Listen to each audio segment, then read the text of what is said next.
Mardi 2 février 2021 était une journée très chargée pour le président de la République, Félix Antoine Tshisekedi Tshilombo, au pays des pharaons. À 10h30, le chef de l'État fait son entrée à Ataïdia, résidence officielle du président égyptien Abdel Fattah al-Sisi. La Légion d'honneur égyptienne affirme saluer le passage du 5e président congolais, ce qui a marqué les temps forts de la journée. Salam.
الشرف يمان سرعة.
Après le passage des troupes en revue, les deux chefs d'État africains ont eu un tête-à-tête de plus d'une heure.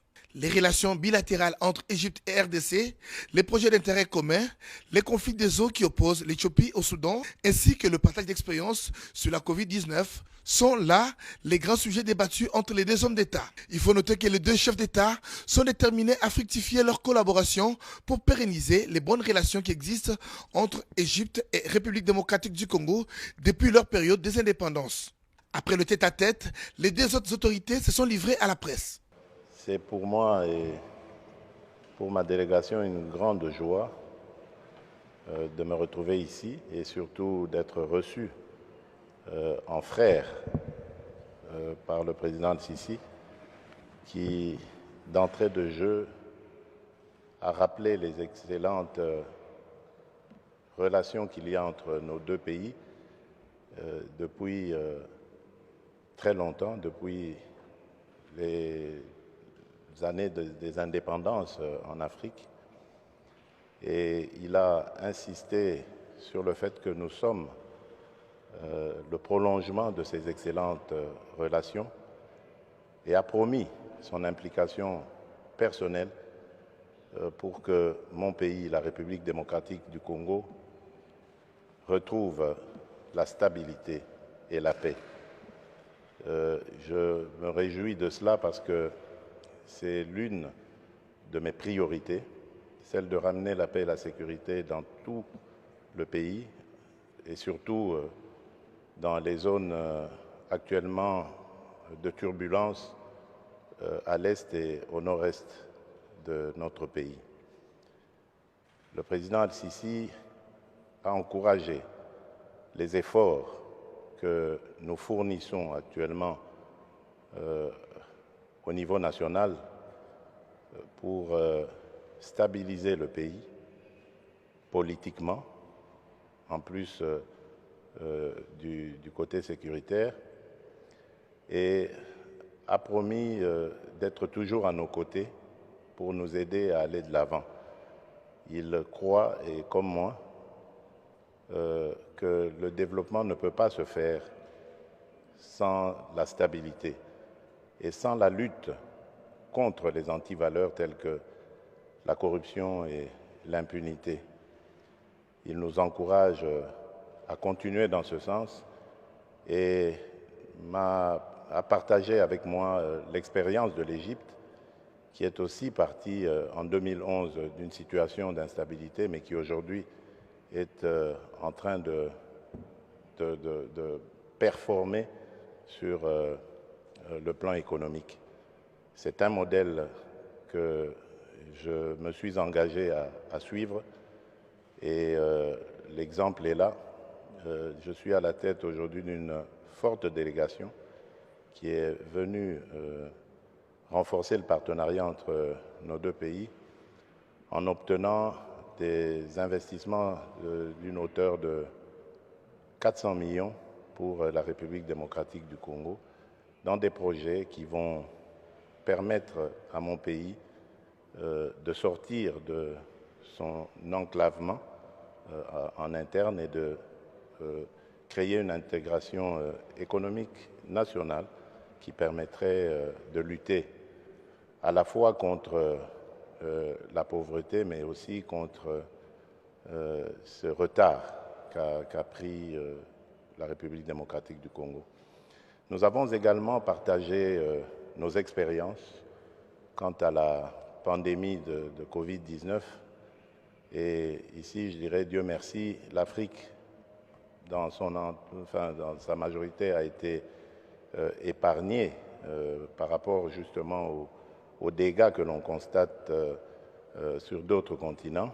Mais qu'à cela ne tienne, cela ne doit pas nous laisser inactifs. Et donc, grâce à ces échanges, nous avons pu constater que nous avons pratiquement les mêmes soucis et nous avons pris quasiment les mêmes mesures pour parer à cette pandémie. Pour le reste, nous nous sommes engagés à continuer d'échanger, surtout sur cette situation de l'eau, l'eau du Nil, que vous connaissez très bien, et qui met d'un côté la République démocratique fédérale d'Éthiopie et de l'autre côté l'Égypte et le Soudan. J'ai fait part au président Al-Sisi de la visite récemment que j'ai eue et des entretiens que j'ai eus récemment à Kinshasa avec la présidente de l'Éthiopie et le ministre des Affaires étrangères soudanais, qui est accompagné du ministre des Eaux, et avec qui nous avons pu échanger sur la question. Bien entendu, j'ai fait comprendre au président ma position, qui est celle d'abord de m'engager à m'impliquer totalement déjà à partir de cette semaine, parce que c'est normalement samedi que je prendrai officiellement la présidence de l'Union africaine. J'ai donc promis mon engagement, mon implication personnelle pour que ces pays frères n'en viennent pas à l'escalade et que nous réussissions par le dialogue, par une initiative africaine à trouver des solutions africaines. Et j'en suis convaincu parce que j'ai parlé aux deux pays, comme je vous l'ai dit, et de part et d'autre, que ce soit du côté éthiopien ou soudanais, il y a cette volonté de sortir de cette crise qui n'en est pas encore une, mais de l'éviter en tout cas, en dialoguant, en échangeant. Et tout à l'heure aussi, en écoutant le président Sisi, j'ai eu la même perception, la même conviction, et je crois, et je suis optimiste pour cela, que nous trouverons les solutions idoines qui peuvent permettre aux trois pays de continuer leur cohabitation pacifique et leur utilisation conjointe des eaux du Nil en toute quiétude. Voilà ce que je peux dire en substance et je remercie à nouveau mon frère, le président Al-Sisi, pour son accueil chaleureux, fraternel.